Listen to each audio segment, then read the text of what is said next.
OG, I draw up the plate, and then he go get the cake. Then we link up with the gang, gang, gang. OG, I draw up the plate, and then he go get the cake. Then we link up with the gang, gang, gang. OG, I draw up the plate, and then he go get the cake. Then we link up with the gang, gang, gang. OG, I draw up the plate, and then he go get the cake. Then we link up with the gang, gang, gang. OG, I draw up the plate. Niggas don't know what to think. Thought I get money, you change. What you thought we was the same? Still stay away from them clones. Niggas better leave me alone. Talking about niggas is low. Run with niggas who don't know you. Whoa, I made that zagging when city to city. You niggas not hot in your state. If it was money to get a hit Henny, we get it and never complain. Same go for the gang, and we split it up all the same. I can't really eat, let's stay straight, cause we go way back in the day. My day ones from back in the day, they still hang around me today. You wanna come round us, you can't. I'm rolling up loud, it's great. But mama, she bad but complain, cause I'm too in love with my dreams. And I gotta get on the plane, and go get this money with them. I draw up the plate, and then he go get the cake. Then we link up with the gang, gang, gang. OG, I draw up the plate, and then he go get the cake. Then we link up with the gang, gang, gang. OG, I draw up the plate, and then he go get the cake. Then we link up with the gang, gang, gang. OG, I draw up the plate, and then he go get the cake. Then we link up with the gang, gang, gang. I get the bag with the gang, taking that Zach to the bank. Henny be all in my drink. You niggas is stupid, you think that should change? You not even hot in your gang. Ain't nothing even hot about your gang. You niggas be lying about same. Be posting them pictures of guns for the fame. Niggas just look at me different now. Say that's your man, but he a clown. Don't fuck around with the fuck arounds. Little nigga, you should cut it out. Me and my niggas take different routes. Punch a bitch nigga all in his mouth. Hold up my nigga, we different now. I need a Robert, this is my style. I get a check today, I spent it all tomorrow. I get a bitch today, she probably a foreign model. I get a check today, I spent it all tomorrow. I'm with my gang today, tomorrow never promise. OG, I draw up the plate, and then he go get the cake. Then we link up with the gang, gang, gang. OG, I draw up the plate, and then he go get the cake. Then we link up with the gang, gang, gang. OG, I draw up the plate, and then he go get the cake. Then we link up with the gang, gang, gang. OG, I draw up the plate, and then he go get the cake. Then we link up with the gang, gang, gang.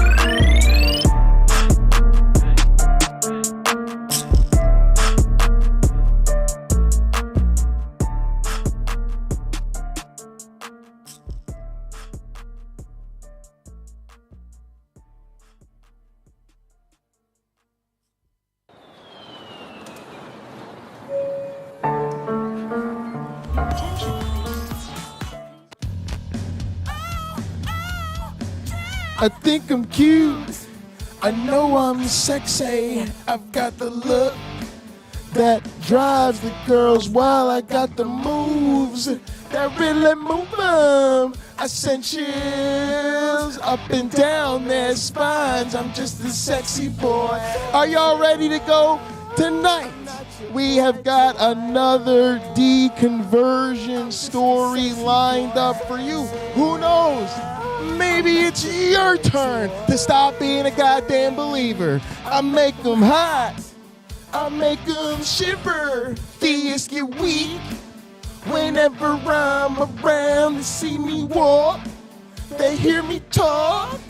I make them feel like their God ain't real. I'm just a sexy boy. I'm not your boy toy. I'm just a sexy boy. I'm not your boy toy. That mic flip though. Hands off the merchandise.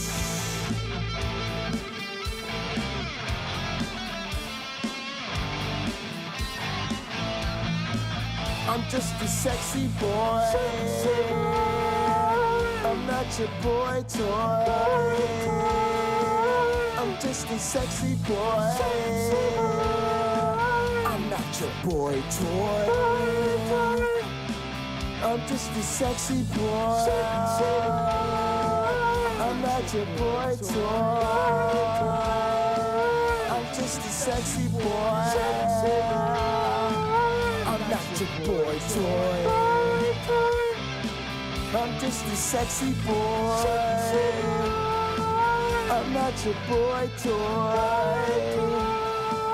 I'm just a sexy boy. I'm not your boy toy.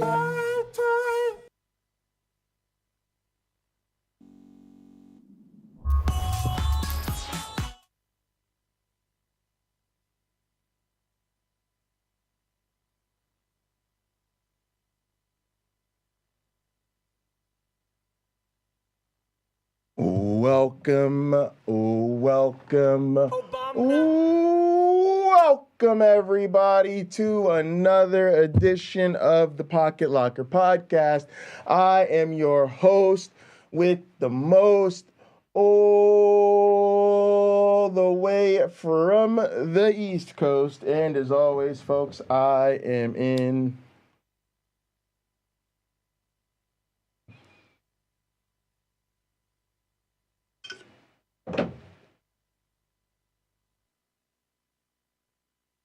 airplane mode. Folks, we have got another great Saturday edition lined up for you. Of course, we've got the NBA Eastern, what's going on tonight? The Western Conference Finals. Come link up with us and gather if you want to hang out with the gang, watch the game, then we'll probably, do some maxing and relaxing afterwards. Let's go ahead and get into our communion. Y'all already know the drill. If you don't, please act like you do. You're embarrassing yourself. Please raise your glasses and hold on to your asses. Through him, with him, in the unity of the flying man. All glory and honor is yours who flied for our sins forever and ever. You may drink.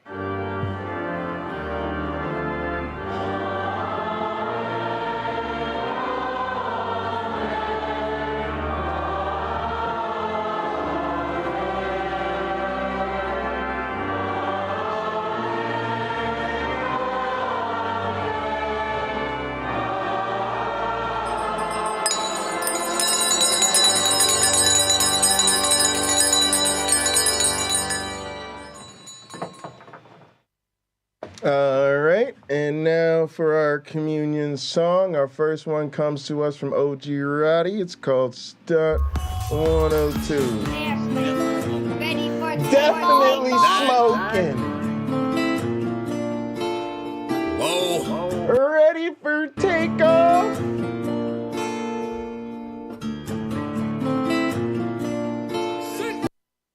Hold on, my stunt was the problem. I ain't had shit to show, being modest. Now it's grams of the wax for my conscience. Brian James in LA.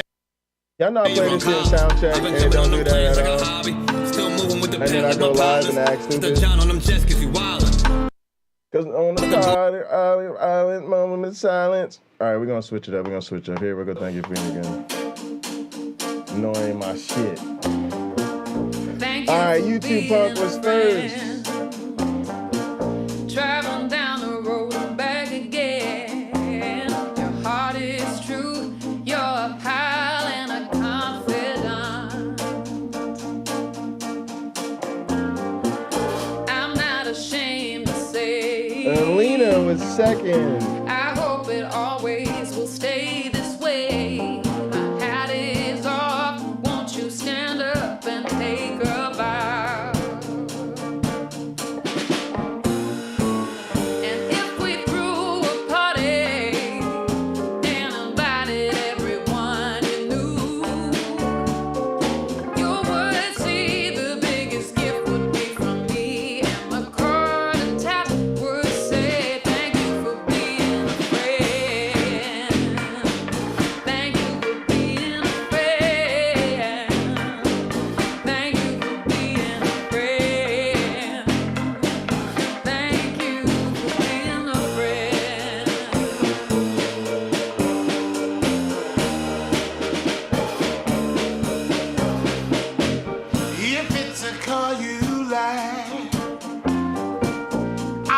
surely buy you a Cadillac. Anything you need, any time of the day or night. I'm not ashamed to say, I hope it always stays this way. My hat is off, won't you stand up and take a bow? When we both get older, with walking sticks and hair gray, have no fear, even though it's hard to hear. I will stand up close and say thank you for being a friend. Thank you for being a friend.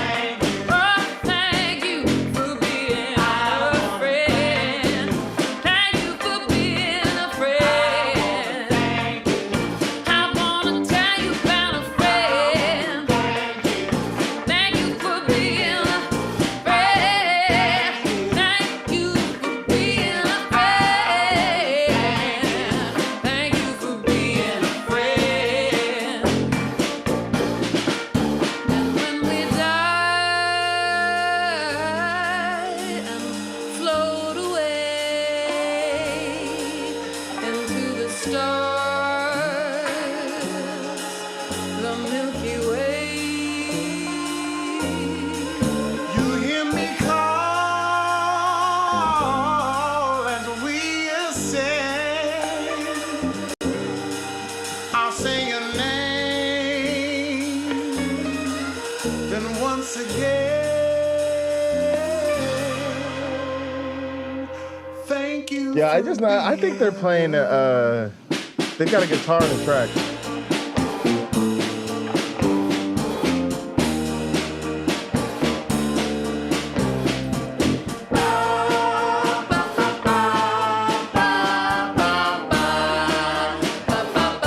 Thank you for being my friend. Thank you for being a friend. Listen to me. I wanna thank you for being. Thank you. Thank you for being a friend. I wanna thank you for being a friend. I wanna thank My you. power for being a friend. I wanna thank you for being a friend. Help me out now. Thank you right now. I wanna thank you right now. Friend, I wanna tell you Gonna tell you my pal, but I'll tell you again. Thank you. Thank you. What you gonna say?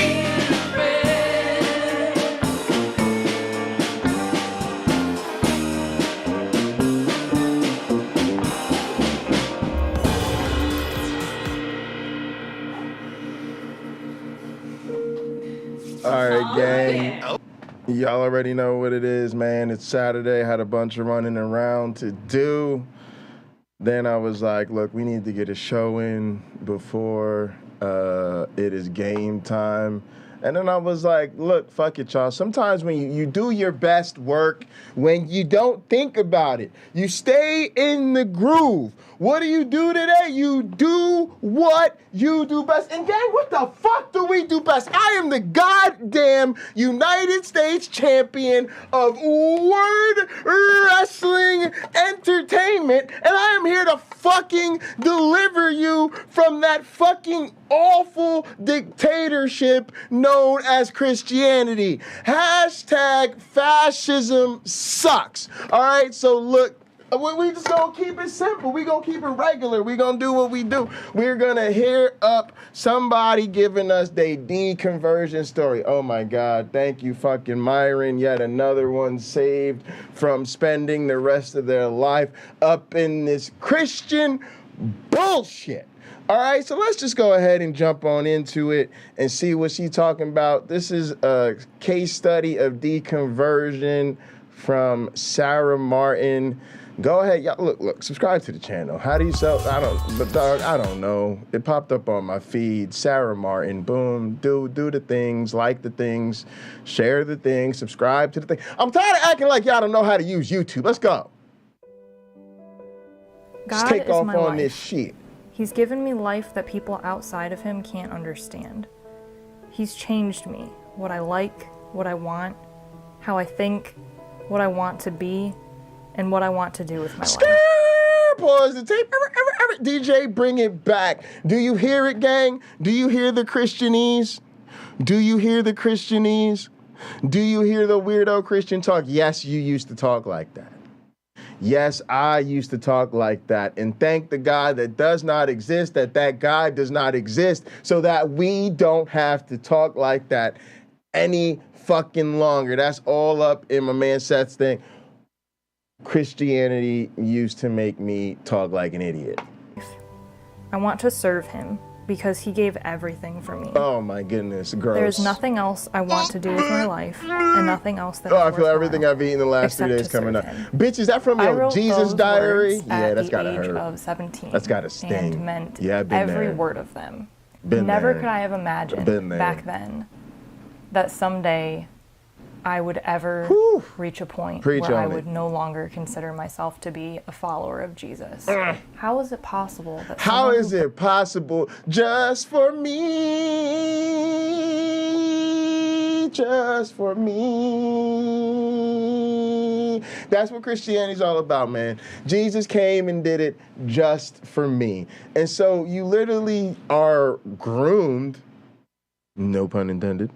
All right, I'm fucking around you. Of course, pun intended. You were fucking groomed by these motherfucking indoctrinators Indoctrinate children. while you were still soft in the head to have the worst case of main character syndrome fucking imaginable. And so you were just wrapped in the love of Jesus from the time before you even know what those words fucking mean. And so it is so hard to imagine that you could live life on this earth without him.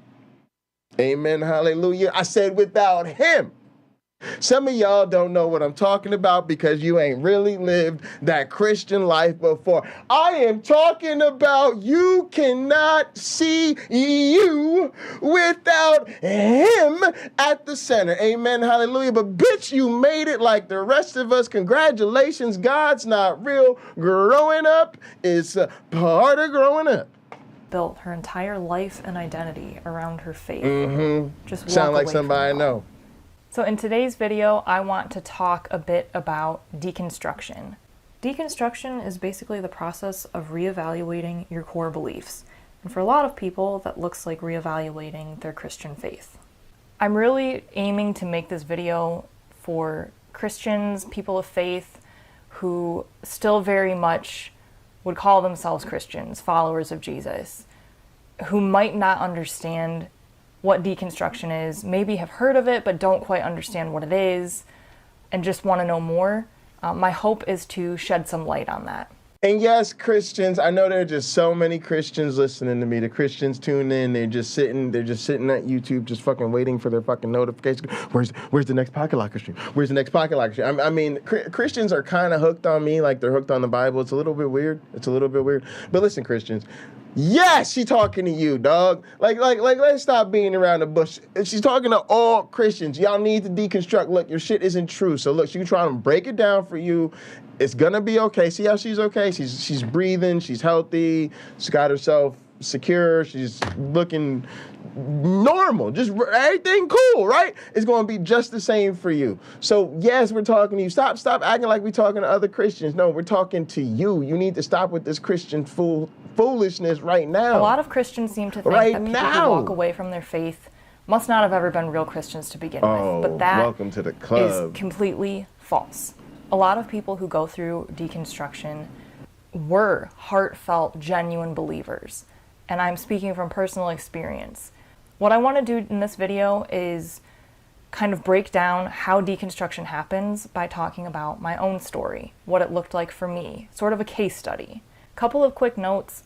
I am going to be doing a really general overview of my deconstruction process, but I did write out this whole video in blog post form. So if you're interested in checking that out, I'll have the link below. and it'll take you to my website, sara-martin.com, where you can read a little bit more in depth about my deconstruction. So as I mentioned, this is going to be kind of a case study of what my deconstruction looked like. So just keep in mind, this is one example. Everybody's story is different, just as everyone's lives are different. So just something to keep in mind. What I've done for the sake of this video is, in going back and looking through kind of the past few years as my faith has shifted, I've broken down my own deconstruction into 9 different parts, 9 different stages. Of course, life isn't Really? quite as linear as that, but for the sake of organization and ease and flow, I've broken it down into 9 different parts. So before we get into stage 1 of my deconstruction, a quick note just to kind of set the stage. I am a very analytical person. I always have been. My personality is one that I am very logical. I never really accept easy answers for things. I always want genuine answers, and so that's just something to keep in mind as I go through the rest of these stages of what happened to my Christian faith, is that my personality played a big role in me pursuing my questions and the answers that I felt like I needed to pursue, I guess. So stage 1 of my deconstruction was definitely going to college. I went to a small Christian liberal arts college, and yes, it was Christian, it was conservative, but college played a huge role in teaching me how to think critically. I majored in psychology with a minor in theology, and these 2 classes combined really challenged me to ask tough questions. My theology professors and philosophy professors especially always were trying to push students to rethink all of the right answers we've been told about God and Jesus and the Holy Spirit and salvation.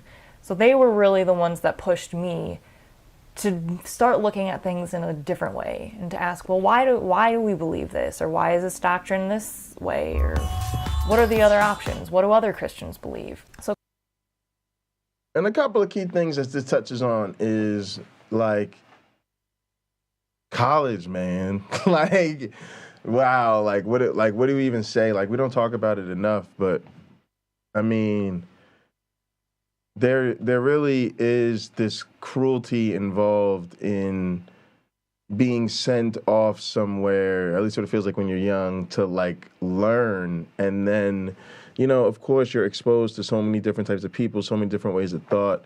And it's interesting because I had a very crazy college experience, and it feels like we went to probably polar opposite colleges, like did the like small the small Christian college study theology thing. I did the like big state school, holy shit, what am I doing here thing.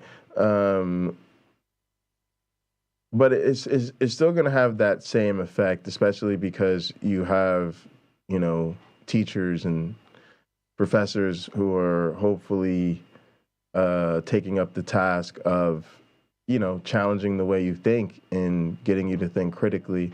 So I really do think there's a certain way in which people need to understand that and expect that. Like, going to college really is going to change the way a lot of people think, especially if that's relative to a family or home community that like doesn't share that experience.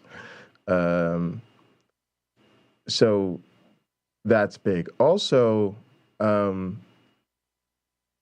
this really sort of game I feel a lot of Christians are playing, where, you know, they're still trying to be kind of hip, right? They're still trying to be cool. They're trying to be with it intellectually.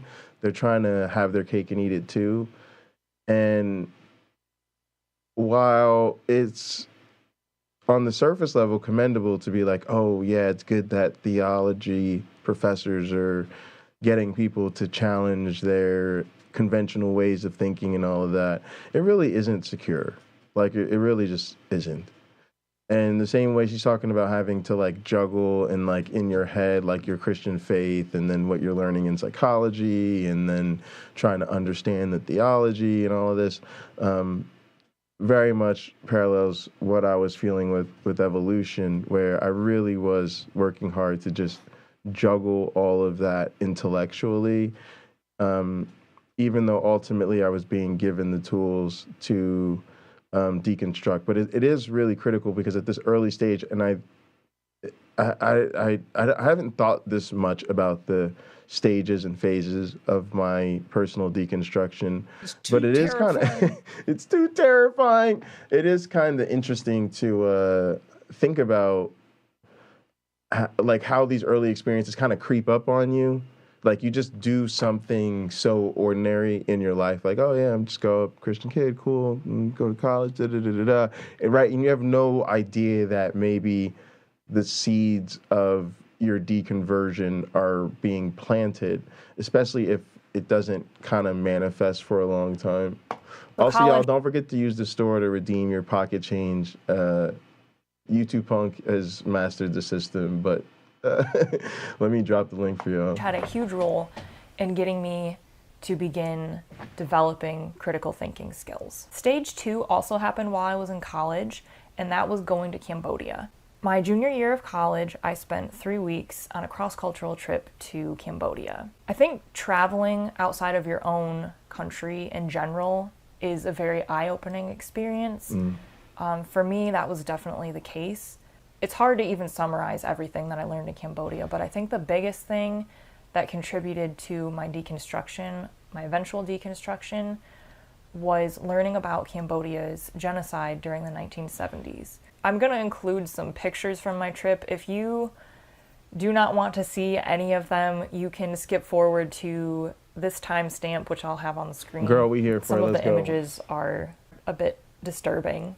It was really crazy to tour the sites of a former torture camp and see holes where mass graves were, where they put the bodies of victims, and visiting a memorial built for the victims that was just stacked high with thousands of skulls. I don't even know what to say about it. Like, it just really is something that has stuck with me to this day. And I remember during that trip seeing these things, just asking, like, where was God in this? How does this line up with what I believe about God and how he works in Interestingly each enough, individual it's quite, life and has it's purpose for each quite individual biblical. life. So Cambodia was But yeah, really it's like coming an face to eye-opening face with that shit. experience that got me wondering about what Christianity looks like Okay, in other where's parts that of the art world come from? That is that are very phenomenal. different from America, from the American evangelical Christianity that I knew. The next stage was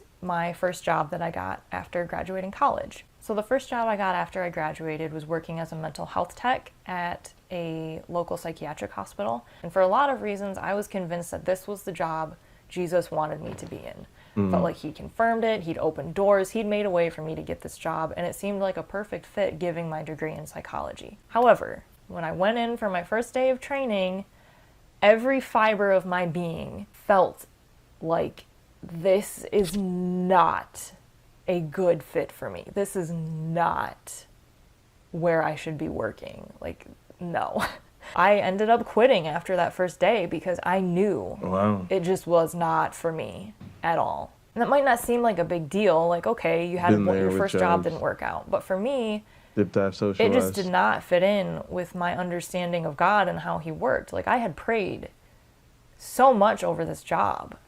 There was a point where I thought I wasn't going to get it. And I did. I still did. And I really attributed that to Jesus working in the circumstances to make it possible for me to get this job. So that really kind of started forming cracks in my theology and cracks in wondering, maybe I've got something wrong here about God and about how he works. Stage 4. I just want to say it's like really good for people to deal with that because like I can't believe it's why I'm having a real hard time with most Christians. They put so much importance on these beliefs yet they never think through them. Like how can these beliefs genuinely be so important to you yet you've never given any thought even as to how to figure out if they're true or not?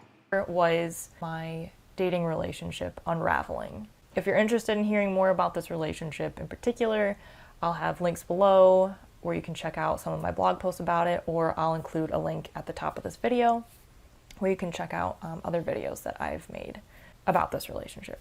This relationship, I had met this guy in college my sophomore year, and we dated for 2.5 years, almost 3 years. So I had graduated college.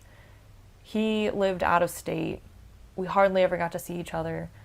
I was really going through a sort of situational depression, not just because of the relationship, for other things too, but the relationship was a huge contributor to the state of my mental health. And so eventually I felt like I was forced to pick between God's plan for my life, God's pick for me, God's pick of spouse for me, or my mental health. And ultimately I chose my mental health. I just couldn't see how it was going to work out. It's not that I didn't have faith that God could somehow work it out. My mental health was really at stake. And so on the heels of the job that had failed, now this relationship had ended, and I really began wondering, do I have something wrong here? Like, I think there is something wrong with the way that I have been approaching God and my faith, and the ways that I believed that he worked in our lives. It really kind of shattered God works in delirious how I ways. understood God at that time. So stage 5 is... I just find her story so interesting because there's a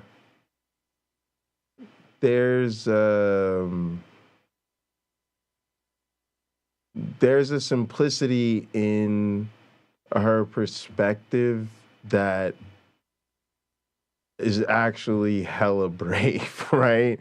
Like, there's a certain, I don't know, they say real recognize real, y'all. You got it. There's a certain like way in which you're being on. You got to be honest with yourself about what you're seeing in your own life, and be kind of real with yourself about what's going on. And when you're so deep in that faith, and you're so used to rationalizing everything to how God is working things out for his plan, it's just really hard to have that kind of clarity. And obviously, we're talking with the benefit of hindsight, right? But I don't know, there's still, I'm just thinking of how many people don't work themselves through these stages, and you can end up stuck there, like that cult wants to keep you. Let me be so fucking clear about that. That motherfucking cult wants to keep you. It wants your motherfucking money. It wants your time. It wants you to build all of your social relationships around the church. It wants your entire identity wrapped up in this Jesus shit. So when you start making moves for you, instead of for him, okay, man, that's the real shit right there, but it's hard. Depression. Yes, my mental health improved in different ways after I ended my relationship with my ex. However, I still was struggling with major depression at that point. My life really felt meaningless. I didn't know who I was anymore. My identity was entirely wrapped up in God and my faith in Jesus. And now that I was questioning who he was, questioning what role he had in my life, it really called into question who I was at my core. God was my purpose. God told me who I was, and all of that was on shaking ground at this point.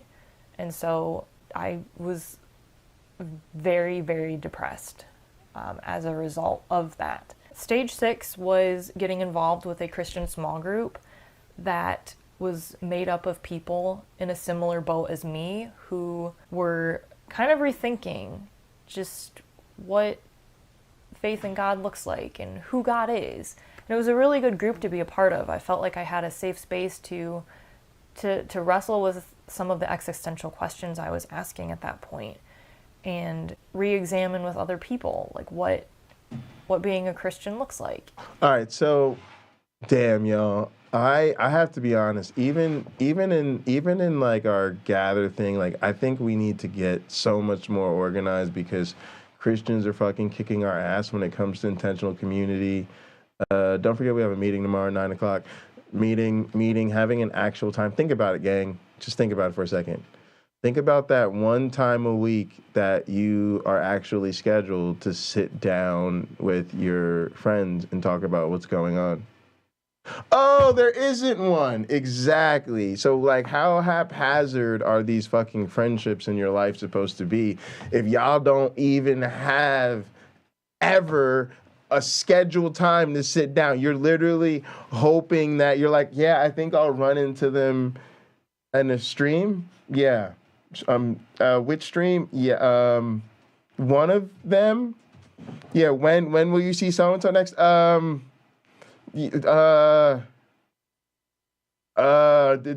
Somebody's gonna go live, all right, and they'll be there at one of them, all right. Like that doesn't work, y'all. And honestly, you need to have fucking small groups. Holler at small groups, because like when I played for a church, even as an atheist dog, I love being in a small group, man. Small group was fun. It was just nice to like have your friends and know that you're gonna see them every week at the same time. And then like do shit together, you know? You do your little Bible study, and then we're like, it's Monday night, let's watch Monday Night Football, turn the game on, boom, everybody's already here, crack open a beer, let's do this. You know, sometimes we have game nights, sometimes we have social nights where like friends and family come over.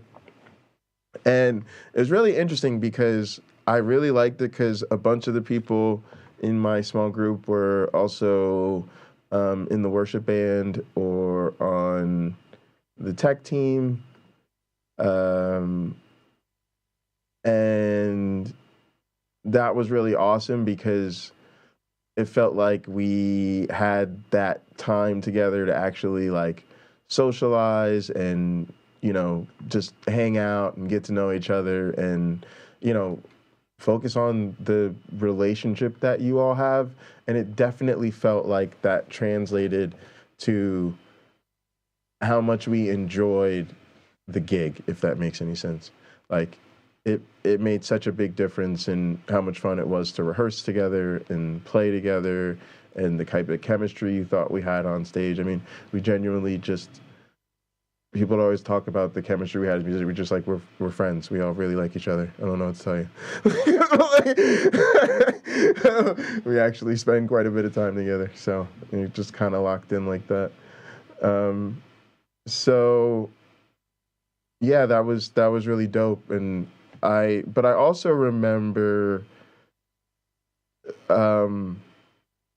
it was like really meaningful because it was a way for me to hear how people in the church like thought themselves about their faith, like where they were at in their journey.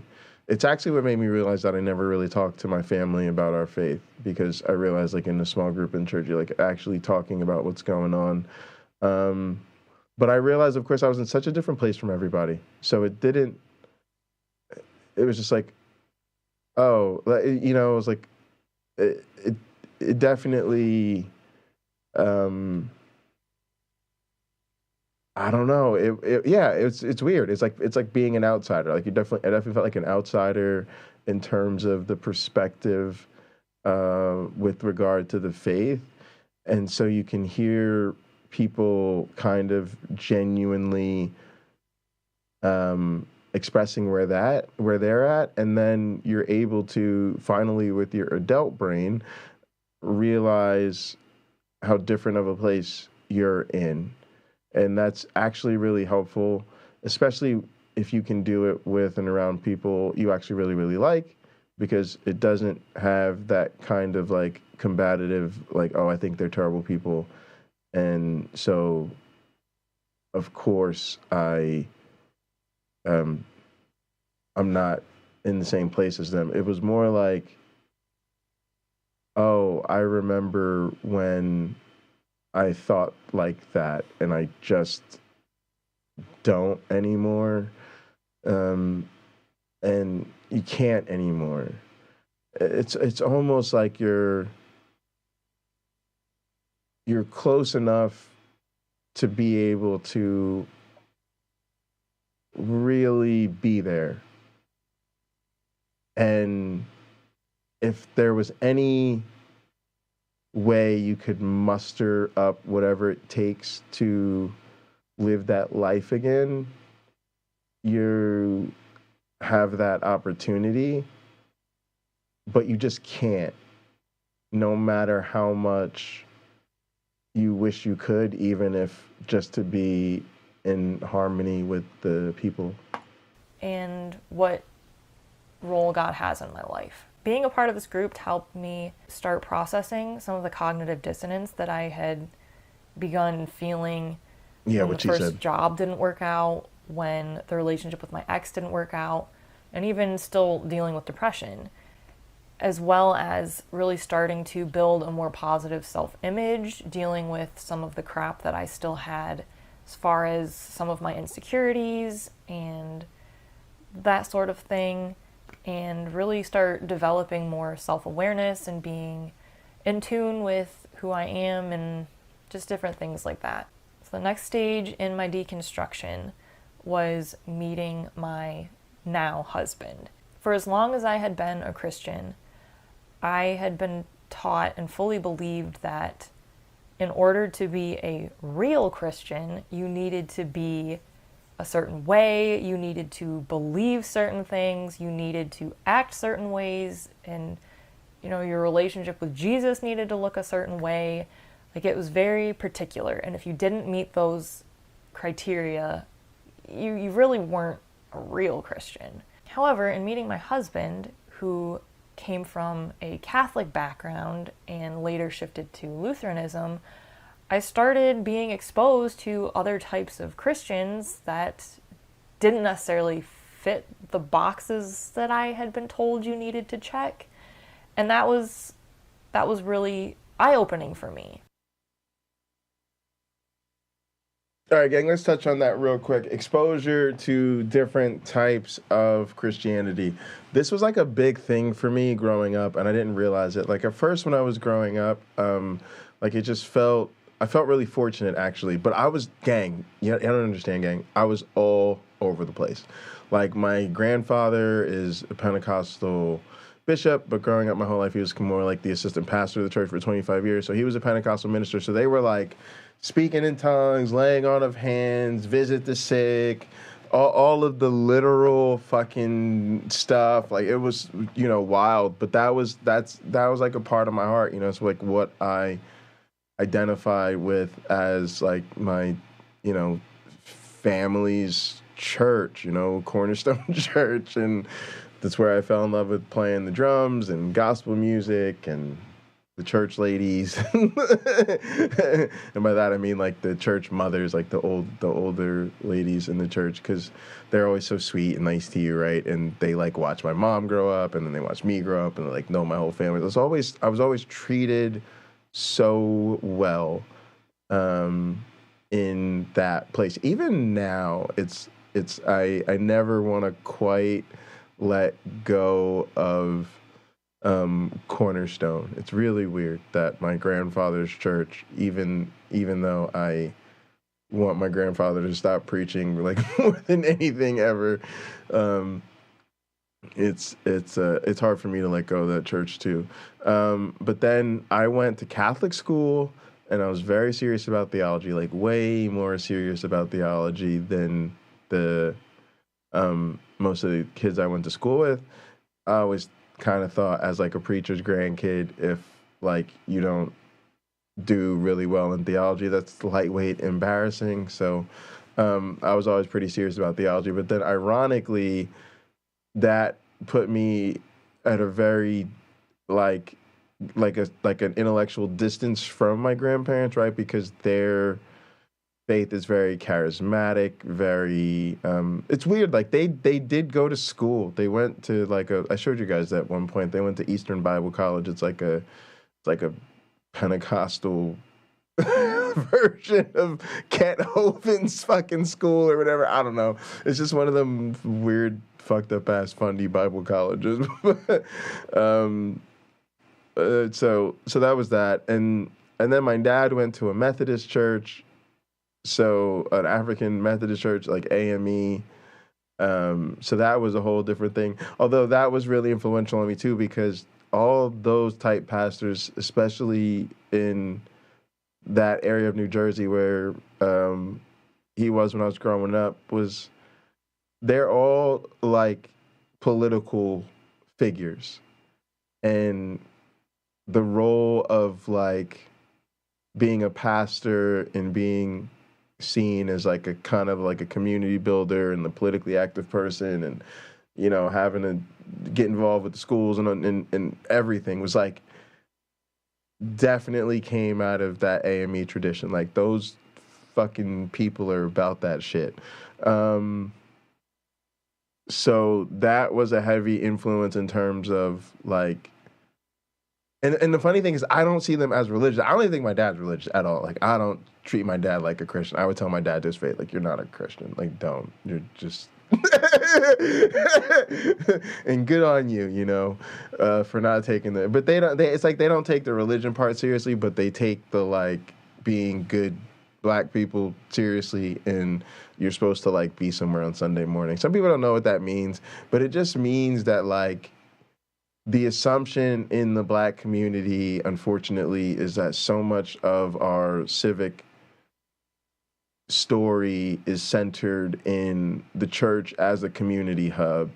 And so if you're sleeping in at home on Sunday, it doesn't say anything, but if you're politically public, like a person, like it doesn't look good, right? Because it's like, well, you're not trying to get down with anybody or whatever. So I don't know. So that's that, right? And so there was a lot. And then similar to her, so I was all over the place, right? And it was always weird because everybody was always picking on everybody else. Like everybody else was always, and then my mom and I went to like a non-denominational church. So that was more like your standard evangelical church, quite diverse actually. And that was really cool because it was like a small church on a hill. It was like a big cross, but it was like a barn.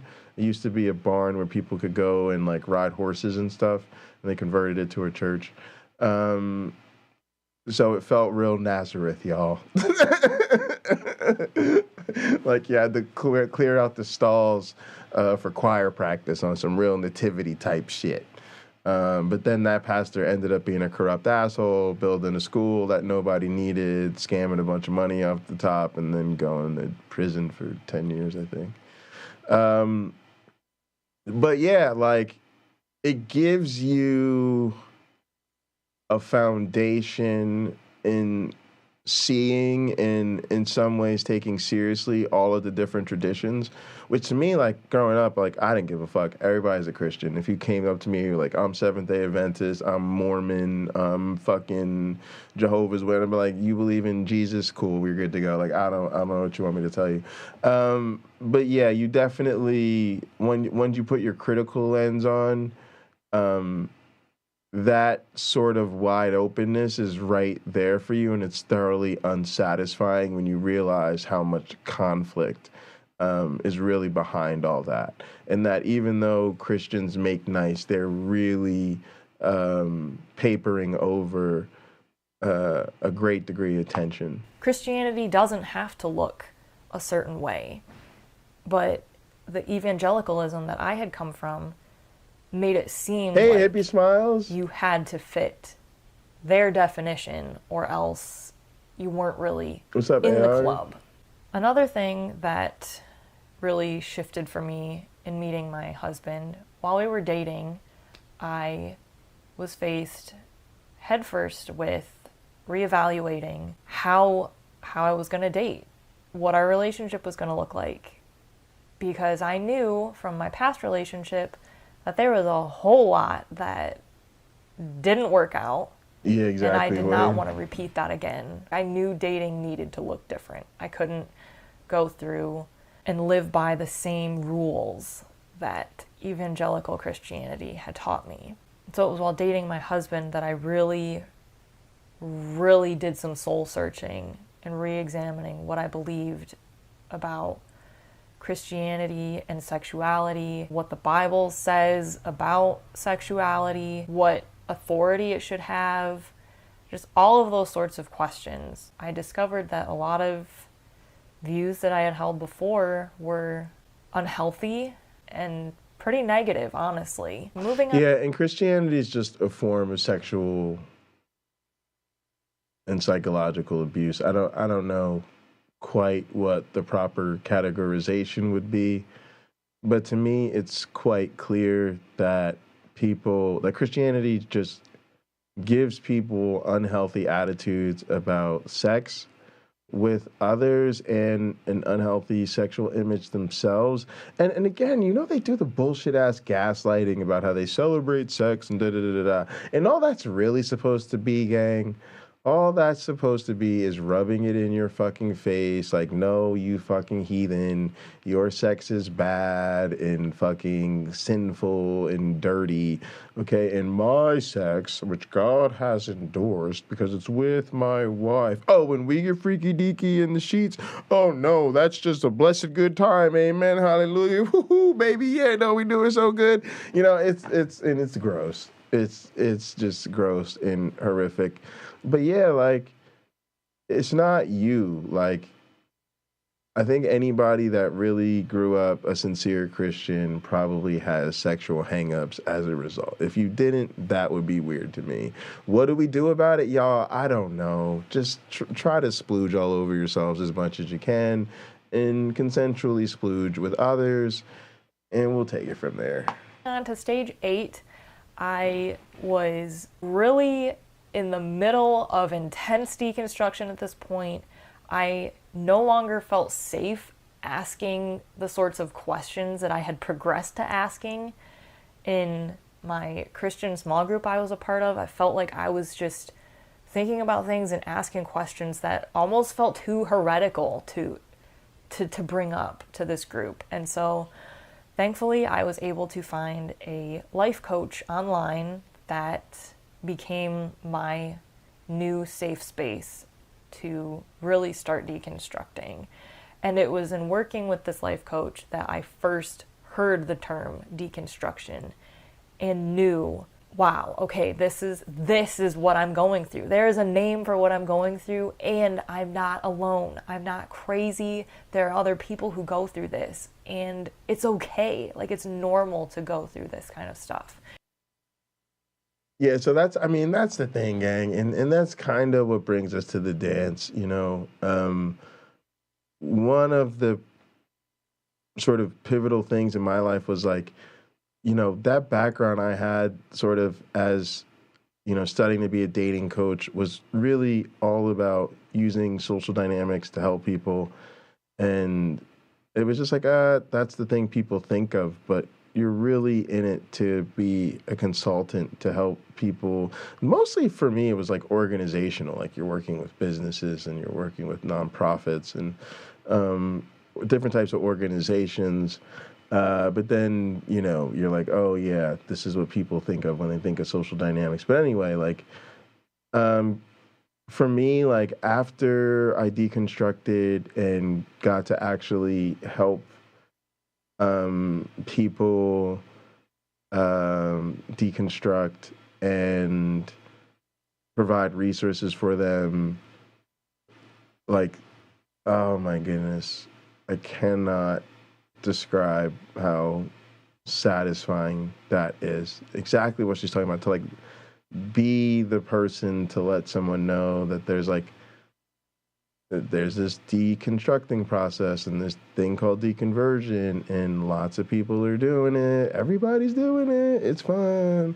And that anytime they'd have questions, like I'd be there to like talk them through their questions. And then I have list of content that I curate for just for that purpose, both on the side of like Christians talking about stuff in a way that I think a person will find unsatisfying, but representative of where they're at. And then obviously like counter apologists addressing particular issues. And so I don't know, that's what motivates me. And you have obviously, I gotta be honest, the channel thing is a bit unsatisfying in that regard. Like it gives you a greater space to work through these issues, but you don't get that same visceral one-on-one feeling of helping someone. So I don't know. I guess I would just like the opportunity to do more of that and also grow the channel in a way that maybe at some point becomes more reasonable to expect that people going through this process will be in the audience, and also aware that like, no, I actually fuck with helping people through this process. But it's one of those things, like a lot of things in life, where I think it's like you got to get to it to get through it, right? Like, there's no sense in fucking around with what we're talking about here. We're talking about deconversion. We're talking about losing your faith. We're talking about becoming an atheist. But, you know, it just is what it is. But we're here to help people realize that it's not as bad as it sounds when you're going in. That was a huge, huge deal for me, because one of the most healing things is just knowing that you're not alone. It was also in working with my life coach that good for you, Hippie Smile. I was able to actually start naming things that I no longer felt comfortable believing about God, the Bible, just about my faith. And that was something entirely new for me. I was able to work on things with my coach that I didn't feel safe discussing with my Christian friends and family members. And I was able to work with my coach in recognizing things from my past and things from my theology that were honestly pretty toxic to believe. And again, as all of these experiences were, it was very eye-opening. So stage 9 of my deconstruction was finding new communities. I didn't feel comfortable going to church anymore. I really didn't feel safe talking with a lot of the Christians that I had known from church and from college and really sharing like what was going on internally. I was afraid of being judged. I was afraid of being abandoned. So apart from my life coach at that time and my husband to an extent, I felt very much alone, very much isolated. So finding these new communities online. Yeah, gang, for me, that's what, you know, first off, you need to be in Gather. I don't know what the fuck to tell you. There's a fucking link. There's always the fucking links. It's in the description. It says link up with the gang. You come in to Gather. It changes your life. But you're being a YouTube loser. I don't know what to tell you. You just got to stop being a YouTube loser. YouTube's like a billboard. We just pop up for an hour or two. We're like, hey, let's have some fun. Let's make fun of some religious people. Let's do something. And then we're like, peace, dip out. Got to go see you. But we're in Gather all the time. That's where the community's really hanging out. So you're just missing out on that. But anyway, man, it really does change your life. Why? Because, oh my God, I went through this shit alone, gang. Losing your faith is fucking hard. Doing it by yourself, I don't want to talk about it. It's fucking rough. Oh, it's so hard. And like, honestly, like nobody understands. And then you don't know anybody. It's like really weird because especially if people know or suspect that you've identified as a believer, right? They don't often come out and really tell you that they're not a believer unless you like tell them you're not a believer. So when you're going through like, you don't know who has faith and who doesn't. but most people assume you do, and you kind of assume they might. So it is so lonely, and it's like you, and then you're like learning this shit. Maybe you're like watching shit on the internet, or you're like reading, or whatever you're doing, but it's miserable. And then like nobody in your family or friend group understands. If you're like most serious believers, you're probably like still living or participating in a church maybe as this process is happening. Like, gang, it's fucking terrible. It is just fucking terrible. You need some homies, you need a crew, you need to link up with the gang, obviously. Is incredible. I knew from working with my coach that I wasn't alone, but getting plugged into some of these Facebook groups, finding some of these Instagram accounts, finding YouTube channels was so helpful for me. I finally had a space where other people were describing things like I had gone it's super through, lonely. and I was discovering a new language to describe this experience of deconstruction, and it was so affirming. I could share my story and have people comment and say, I hear you, I see you, I'm so sorry for what you've been through, I can relate. Again, just so healing and so refreshing. And it was through hearing a lot of these stories from other people. All right, I'm gonna say something that's gonna sound a little fucked up. Her story's fucking boring and it sucks. Her story's fucking boring and it sucks. And you know what? My story's fucking boring and it sucks. And gang, your story's boring and it sucks. And I'm fucking kidding. Actually, this story is immensely fascinating. And she's a great storyteller. And you can tell she's done a lot of processing to understand her journey. And that's a huge part of it as well. And no, I actually think everybody's story is so different. But I just want to say, gang, it's so typical. Like, we don't allow ourselves to accept that this is what's supposed to happen. Like, that's what bothers me about it, right? Is that all of our stories feel like we went through something fucking Herculean and extraordinary and something so fucking rare, and we did, right? But at the same point, like, gang, what the fuck is supposed to happen? We were raised on some bullshit, and we grew up. You know, we went to college, or you started to figure out your life. You had to make your own way in the world. You had to examine who you were, and you know what? You did the right thing. Like, you really like pulled through. You examined your beliefs. You held yourself accountable. You probably pulled the whole, like, you know, if God's really true, then there's no harm in really looking at it to see what the reality is.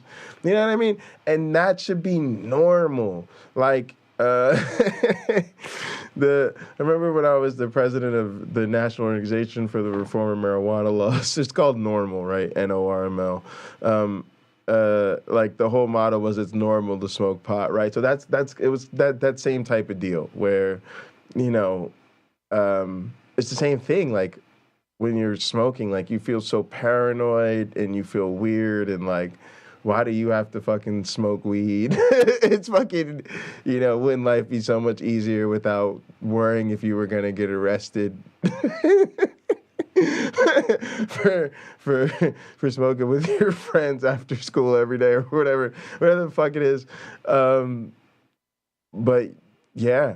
It's normal. It's just got to become regular. It's got to become regular. But now she's doing a good job. I'm fucking with y'all. I started to see a lot of spiritual manipulation in my past, even spiritual trauma. Right, but gang, isn't that us? Gang, how many of us have spiritual trauma in our past? Come on, dog. That's got to be at least 7 out of 10 of us right there. Like, come on, how many people watching this shit right now? Like 17 people? Come on, I'm counting on at least 13 of us.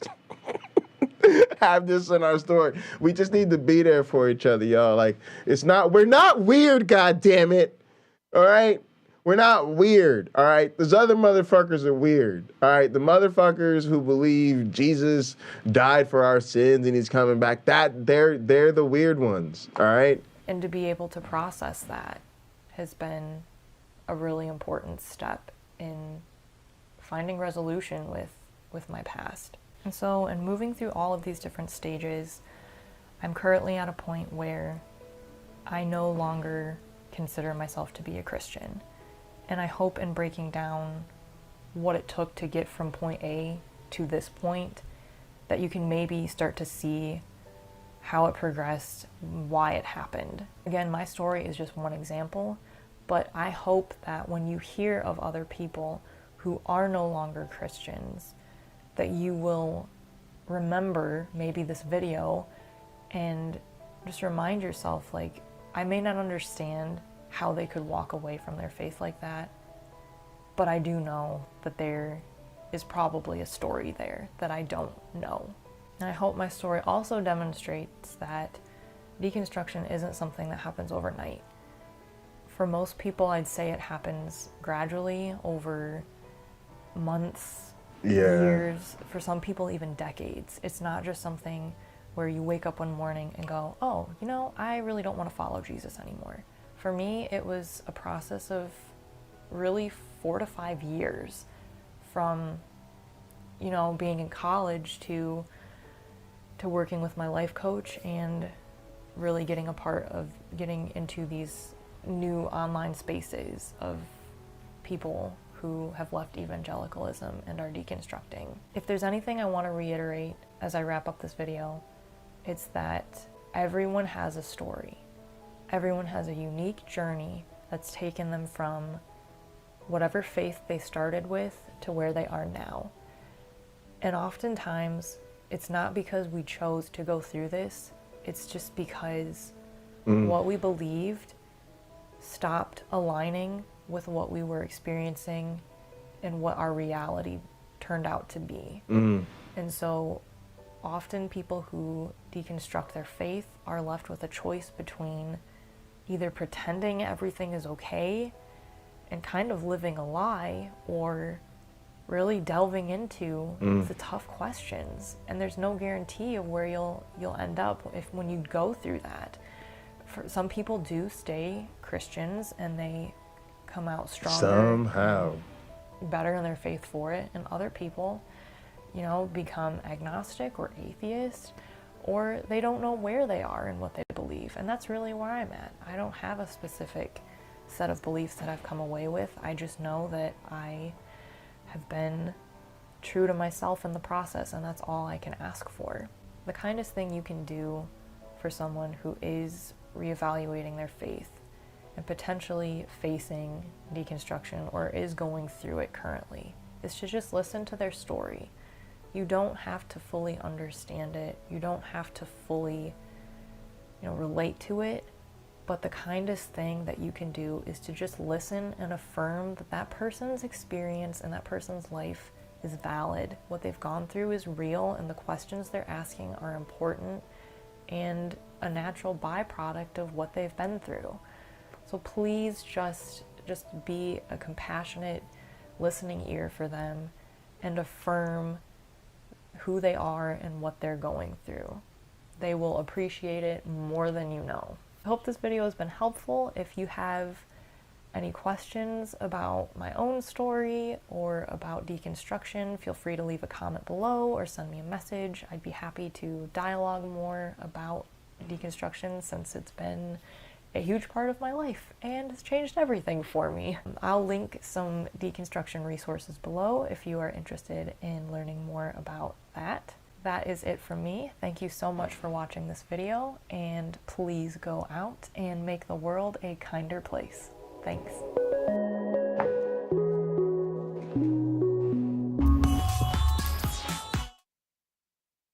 Yeah, man, this shit had me thinking about so much. I think that was really good. Check out Sara Martin. I tried to fix the stream title.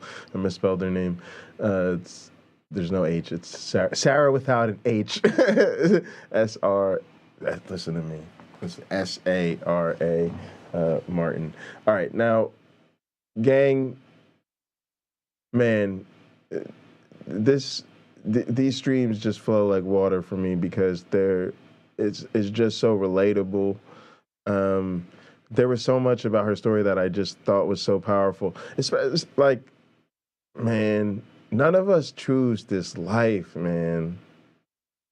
I tried to explain this to my mother that like a lot of times, even now as a non-believer, I really feel like Christians do not understand how much some of us love Jesus. How huge a part of our life being a Christian was, but it just becomes out of step with our reality, and what we learn and our lived experience, and then for some of us, man, it's crazy. Like, I can relate so much to it being a journey, and it feels like dealing with any trauma in life, to where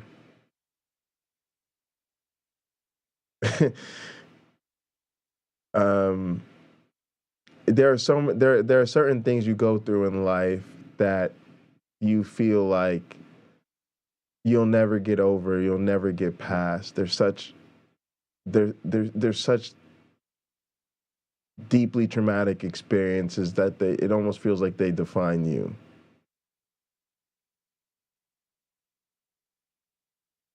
And so it's always so vivid, because it'll always be with you. But then there just somehow, some way comes a time where, I don't know, it's just more distant. You've just put a lot of days in between now and that time, now in that part of your life. You've just somehow, it's not that you had some incredible breakthrough or some wonderful fucking plan, and yeah, it's helpful. I've got a lot of people to thank, and we all do, in terms of our support system, be it a life coach, a shrink, friends and family, whoever it is, a new community. But at the end of the day, however it happens, it's just living, right? You just I don't. How was I gonna make it through that? Fuck if there's a plan or a way. You just do, and then that distance helps, right?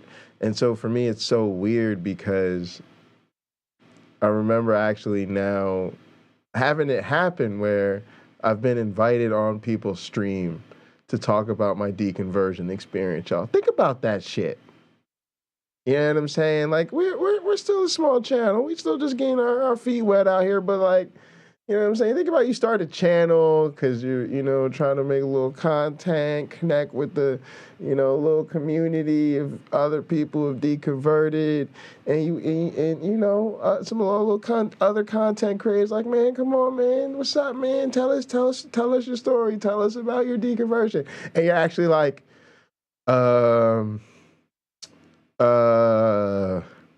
so, I don't really remember. Right? Like, yo, I'm baffled. Like, I really can't, like you said, it's a process. It's a long drawn out process, and it's phases, and it might take a lot of time to even put together, to even reconstruct the story. You might not even be able to, because again, you've just done enough living that it's all kind of gets fuzzy after a while. And then I realized that there's a whole arc to what has to happen. And so the deconstruction process takes a really long time, but it never really stops, because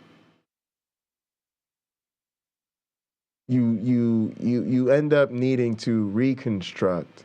You don't just stay in this place where you're no longer who you used to be. You have to begin the process of figuring out who you're going to be now and what your life is going to look like going forward. And that's a whole new struggle. And it's filled with its own challenges. Like, for me, when I was deconstructing, I was cool with a lot of you know, I was kind of cool with Christianity in a way, right? Because I was trying to find my own way to be safe and be heard and be understood and be okay. And if I could do that, then, you know, that seemed to be the most immediate concern. But as I tried to do better for myself and heal and understand, you know, I really started to feel the weight of the trauma and to identify a sort of set of values where Christianity is abhorrent to me, right? And so then that becomes a different thing, right? Like, you know, it gets to a point where it's like, I don't really have a lot of Christian friends. You know what I mean? Like, it's just, you know. So anyway, it's just, you know, putting it all back together, you know, I think probably never really stops. But it's important that I think we talk about reconstructing and you know, moving forward, because if not, you know, I think you kind of get stuck in what you don't have. And I think that's what a lot of us are trying to put together. We're trying to figure out what, you know, how to get some of those intentional community needs met without faith. Because for a lot of us, that was such a big part of who we were as believers. All right, gang, we're late to the game. And I want to get up out of here and watch some basketball. Appreciate y'all. Go down in the description and click on the Gather link. We'll be in the Pinochle Lounge watching the playoffs. After that, I think we'll be just hanging out, watching HBO Max and gaming or whatever. Otherwise, we'll see you tomorrow at 3:30 for Hot Program. Thanks so much, everybody, for tuning in. Guys Not Real, grow the fuck up. See you next time. Set them gone.